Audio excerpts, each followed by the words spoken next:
did something happen. The phone finally connected. I quickly informed my husband of the situation. It seems someone broke in. The room is a mess, and your room is okay, but something might have been taken. I'm calling the police right now. Wait a moment. Actually, my husband hesitated before revealing something unexpected. I had let my mother stay in the room during our trip. What does that mean? My name is Karen. I'm 29 years old and a company employee. I've been working relentlessly since graduating from university, and I got married just a year ago. My partner is Sam, a business associate from a collaborative company. I first met Sam when I attended a meeting at his company as the new project leader. Nervous, he greeted me with a smile. Nice to meet you, I'm Sam. I look forward to working together with you today. After several meetings, we gradually got to know each other better. One day after a meeting, Sam asked, "Karen, do you have some time now? Would you like to have tea at a cafe I recommend?"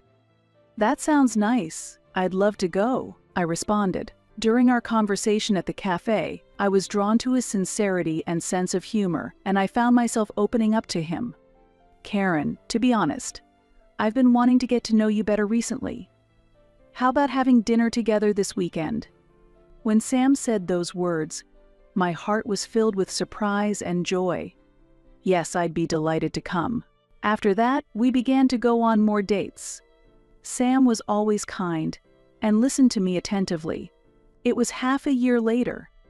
One night, after dinner, Sam suddenly confessed his love, saying, "Karen, to tell you the truth, I've always been thinking about you. Would you go out with me?" "I love you too, Sam. I look forward to our future together." From that moment, our romantic relationship began. As we continued dating, Sam proposed several times, saying, "Karen, let's live together. Let's get married." At first, I hesitated, thinking it was a bit soon, but I was drawn to Sam's deep love and his strong desire to live together. Then, one day, I responded, "Sam, I also want to build a future with you. Let's get married." He was overjoyed, and from that moment, our new family life began. Having lived alone for a long time, sharing meals, watching TV, and enjoying conversations at home brought me great happiness. Thus, I am very satisfied with my married life with Sam. However, if there is one concern since getting married, it's about my mother-in-law. She had Sam at a very young age and is still in her 40s. Sam, raised by his single mother, is very close to her, and they often go shopping together at her invitation. Perhaps because of this, my mother-in-law finds it hard to let go of Sam, and she frequently interferes in our marital life. When we were choosing a dining table for our new apartment, my mother-in-law came along. "Karen, how about this table? I think it's wonderful." "Yes, but it might be a bit too big." I hesitated, but my mother-in-law pushed further. "No, having a table this size will make family meals much more comfortable. Right, Sam?" She prompted Sam for agreement. "Yeah, maybe a larger one would be better." As Sam agreed, my mother-in-law decided by saying, "Then, it's settled." Moreover, for some reason she had received a spare key from him and often came to our house without prior notice to cook. One day when I came home, my mother-in-law was making clam chowder in the kitchen. "Karen, welcome home. I'm making clam chowder today." She said this with a smile. "Mom, it's a bit troublesome when you come over without notice." I said that modestly, to which she responded with a smile. "Don't be so formal. We're family, and it shouldn't be a problem to visit any time, right?" Moreover, my mother-in-law often asked me to cook for her. "Karen, next weekend, please come to my house with Sam and prepare the meal." But you are such a good cook. Why do I need to do it?" "It's not like that. It's good for young people to take the opportunity to work hard. Sam is looking forward to it." "Yes, your cooking is always delicious, Karen. I'm looking forward to it." Sam responded nervously, and my mother-in-law's interference continued, increasing my stress gradually. Not only was she interfering, but she also showed blatant displeasure towards me, often throwing sharp words my way. For example, when we were celebrating Sam's birthday at our house recently, she showed up unannounced. "Happy birthday." "Ah, Mom." "Oh? Is Karen here too? Were you off today?" "I took a day off to celebrate Sam's birthday." "That's a mistake. Sam and I were planning to have a big celebration for his birthday, just by ourselves. Your presence spoils our plans. I wish you had read the room a bit better. Even so, I am married to Sam." "So what if you're his wife? You're not claiming to be better than a mother, are you? Your connection is just a piece of paper, so don't get ahead of yourself. We have a blood connection, and I am the one who brought Sam into this world." Thus, she prioritizes the parent-child relationship and looks down on our marital relationship. She does not favor me because she loves her son dearly and is often cold towards me. Still, I convinced myself to endure this, avoiding any sort of jealousy. The fact that she raised her son alone is indeed worthy of respect. However, an incident I couldn't forgive occurred. It happened last week. In the living room, there was an old watch passed down to me from my deceased grandfather. When my grandfather fell ill and closed his watch store, he entrusted me with this oldest watch. This antique is worth over $20,000, and my grandfather's will stated that it should be used in times of financial hardship. After my grandfather's death, this watch became a very valuable heirloom to me. The reason I keep this worn-out watch in the living room is to always feel close to my beloved grandfather. However, when my mother-in-law visited, she saw this watch and criticized. "What is this? Why keep such an old, worn-out watch in the living room as if it has any value?" I tried earnestly to explain that the watch was a valuable antique and a memento from my grandfather, but she showed no understanding. Seeing her looking down on the keepsake, I felt as if both my deceased grandfather and I were being despised, which was very painful. If being scorned by her meant protecting it, I chose to store the watch in a drawer in my room and keep it carefully. Later, she asked with a laugh, "What happened to that worn-out watch?"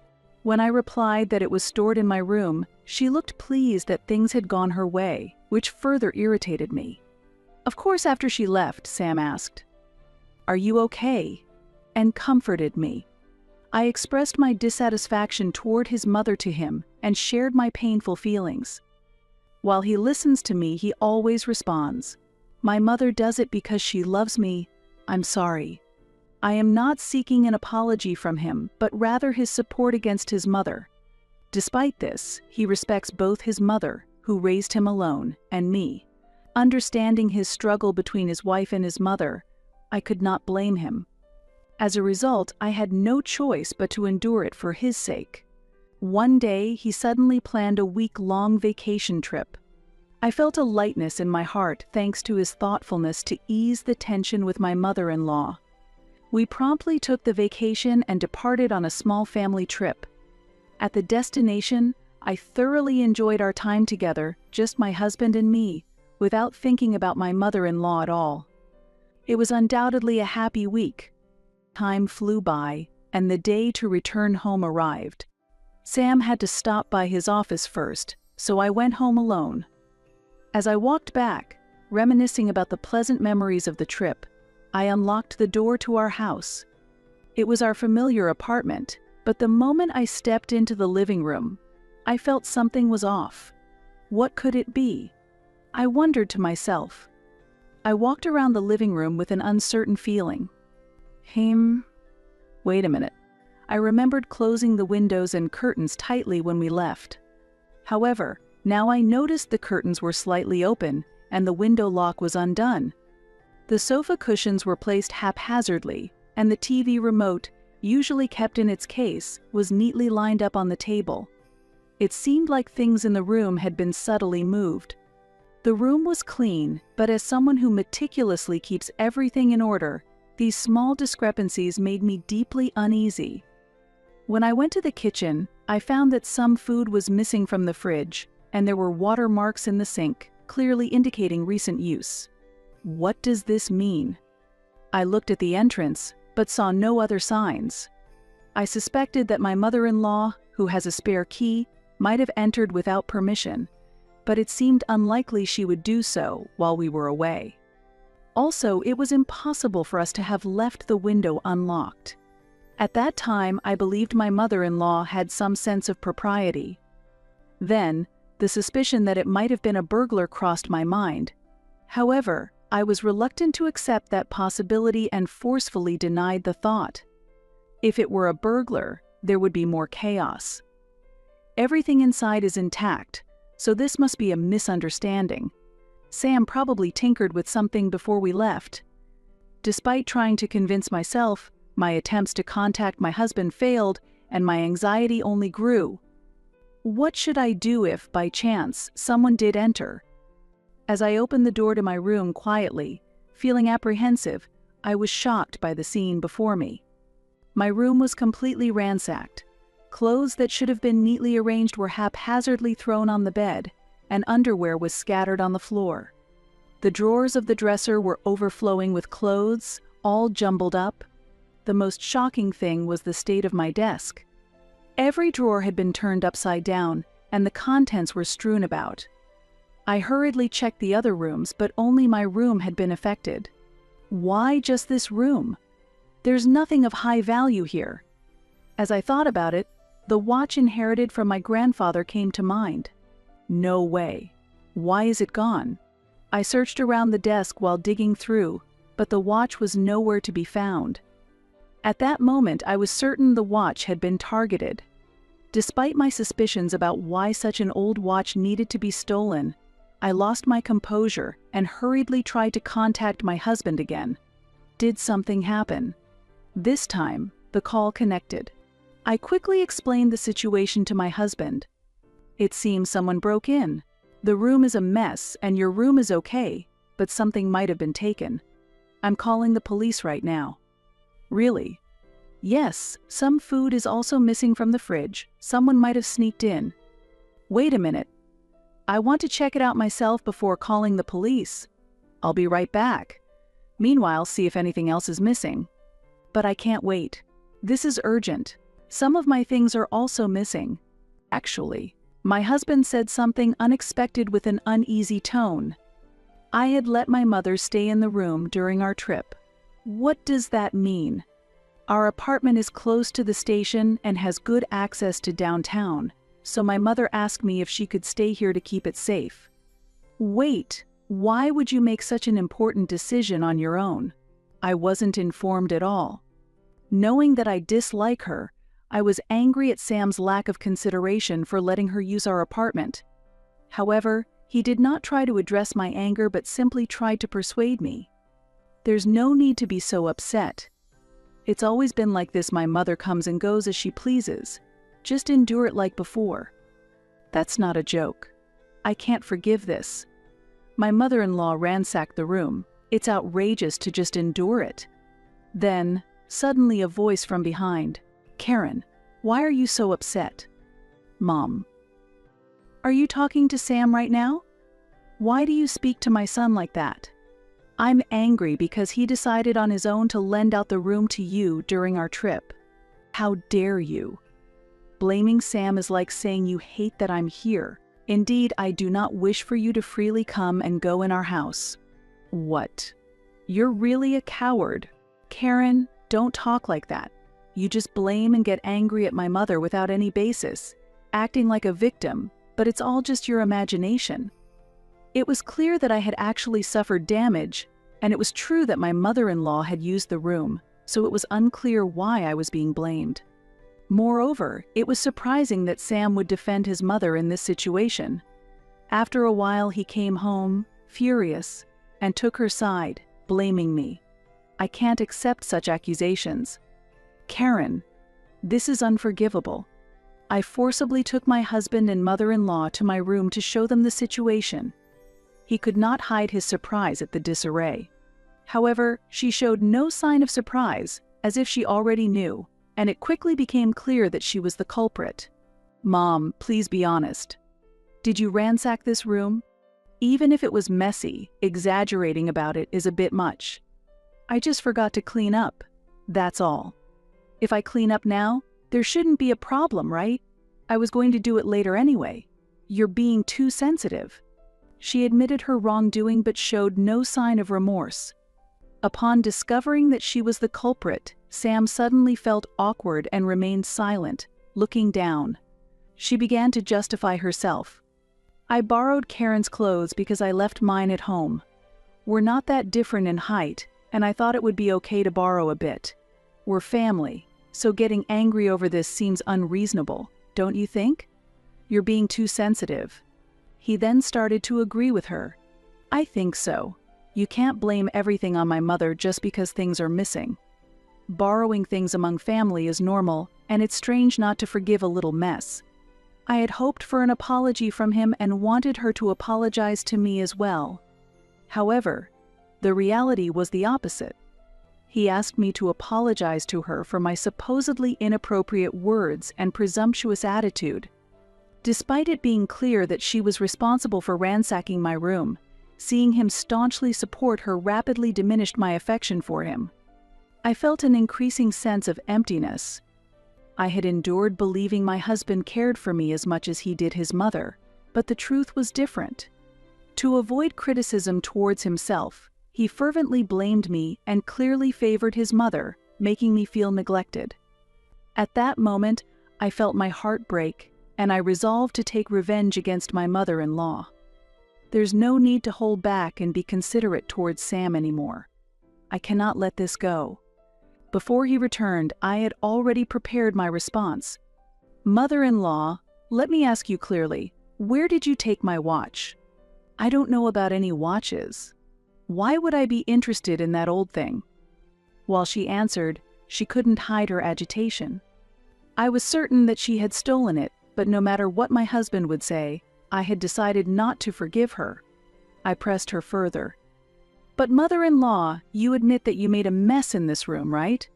There are things that should be here but aren't. You must know about that. Hey, stop suspecting my mom if she says it's not her. Is it worth getting so upset over just a watch? If you really want a watch that badly, I'll buy you a new one, so let's drop this subject. Please stop interfering. That watch is the only heirloom from my grandfather, and it's irreplaceable. I won't give up until I get it back. I've said many times I haven't stolen anything. You're really being too noisy." "It's fine to be noisy. If you truly didn't steal it, then we must consider that a thief broke in. If that's the case, this is now a case for the police, so I must call them immediately. Fingerprinting and other investigations will help us find the culprit quickly." After saying this, I grabbed my cell phone and walked out of the room. At that moment, my mother-in-law hurriedly tried to stop me. "Wait, please wait. There's no need to call the police. To be honest, I did borrow it a little. I will return it in a week, okay? Just a moment ago, you claimed you knew nothing about it. And please don't use the word borrowed. Taking something without permission is the same as stealing. You've just admitted to stealing it. Where is the watch? It's very important to me, and I need it returned immediately. I cannot wait for a week." As I asserted this, she began to sweat profusely. "It's impossible." "Why is that?" "Because I've already sold it to a pawn shop." "What?" "Really, it sold for $20,000. Can you believe it? I didn't think it was worth that much." "Stop joking. Can you return the $20,000 immediately then? I plan to go to the pawn shop myself to retrieve it." I'm sorry, but that's impossible. I've almost completely spent that amount, and only a little is left. So please don't expect anything more from me. You'll have to raise the funds yourself." Witnessing her mocking and disrespectful attitude, I realized that further discussion was pointless, and I decided to take the final step. "I see. This was your last chance, unfortunately." While saying this, I dialed the police. "I'm the person who called earlier. Unfortunately, a theft has occurred and the perpetrator is here. Please come immediately." After the call, Sam and his mother frantically appeared before me, asking, "Who did you just call?" I explained the situation in detail. After contacting Sam, I immediately reported our situation to the police. They told me to check things out first, and if there was indeed an incident, I could call them again. Now, having confirmed with you, it's clear that you've stolen my watch, so I've reported it to the police. Not only did you steal it, you sold it without permission, which is a crime. Using that money for personal use is also a crime. What are you talking about? I kindly converted that unnecessary item into cash for you, and instead of being grateful, you call the police? I'm shocked. Karen, isn't this a bit too much? My mother is your family too. Family? I can't consider someone who steals my belongings and feels nothing about it as family. She's a criminal. A criminal? No, I've said it many times, I haven't done anything. Really? Well, all of this conversation has been recorded, and I plan to submit it to the police as evidence. You shouldn't underestimate the police. Once they check the fingerprints and the pawn shop's camera footage, it will soon be clear that you are the culprit. Continuing to hide it will only make things worse for you. As I smiled coldly, both my mother-in-law and husband showed their anger. This is ridiculous. Just because I borrowed it, it has come to this. Are you serious? If you do this, I won't hesitate to consider divorce. Is that what you want? You'll be in trouble too if we get a divorce. They think the word divorce will make me comply. Calmly, I responded to my husband's smugness. I don't mind at all. It's more problematic that your mother is a criminal. I was prepared for divorce from the beginning. Wait, please. The divorce talk was a joke, just a slip of the tongue. I got too emotional. Please reconsider the divorce. I'll apologize as many times as it takes. Just please overlook my mother's actions. While my husband said this, tears appeared in his eyes. Ironically, it should have been his mother apologizing, yet she just stood there, arms crossed, staring at me intimidatingly. Your excuses are useless. I have forgiven you and her multiple times before, but you always ignore my feelings and continue to defend her. This time, I will not forgive either of you. My firm stance left my husband without a reply, and my mother-in-law was infuriated. Actually, before this incident with the watch, I had already been victimized by your mother. Several times after my payday, the $500 that I had left at home went missing. I knew she had been around, but without evidence, I couldn't speak up. However, since discovering she is the culprit, I had been deliberately placing counterfeit bills. Did you know about that? I explained calmly. What should I do? What should I do? She was panicking and sweating when the police arrived. I explained the situation to the officers. Sam and his mother tried to argue with, "This is just a family matter," or "My wife is exaggerating the situation." But the police, based on the condition of the scene and the recorded conversation, took her into custody on suspicion of theft. Sam went to the police station with her. Accompanied by another officer, I headed to the pawn shop my mother-in-law had mentioned. At the pawn shop, there was evidence of my mother-in-law selling the watch, and surveillance footage was available. Fortunately, my grandfather's watch had not yet been sold and was still there. Thanks to the officer's explanation, I was able to reclaim my grandfather's watch. It was difficult to confront my husband and mother-in-law so directly, but I believe calling the police was the right decision. The moment I held the watch, I felt as if my grandfather was praising me. Subsequently, the divorce proceedings with my husband were completed. Until the end, my husband pleaded to avoid divorce and begged me to save his mother, but I ignored his requests. I occasionally see my husband at work, but I ignore him, and my supervisor, who understands the situation, handles it appropriately. Through lawyers, communication was strictly maintained, and ultimately my husband accepted the divorce. The police added evidence from the pawn shop clerk's testimony, confirming my mother-in-law's guilt.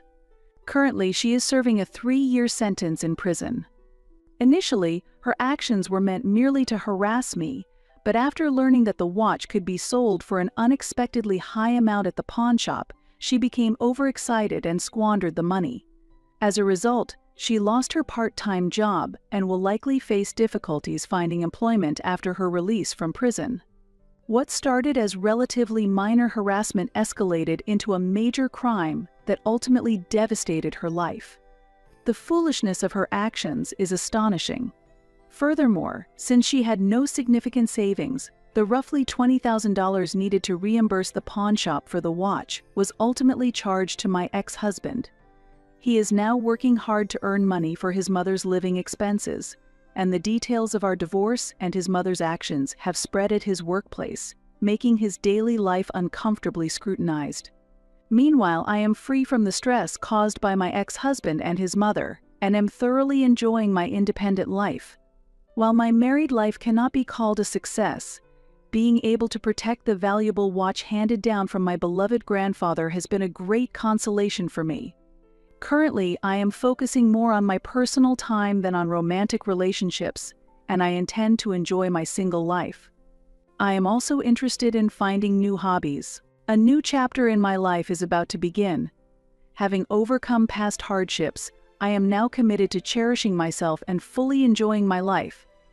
I plan to fill the coming days with hope and joy, and to lead an active and positive life.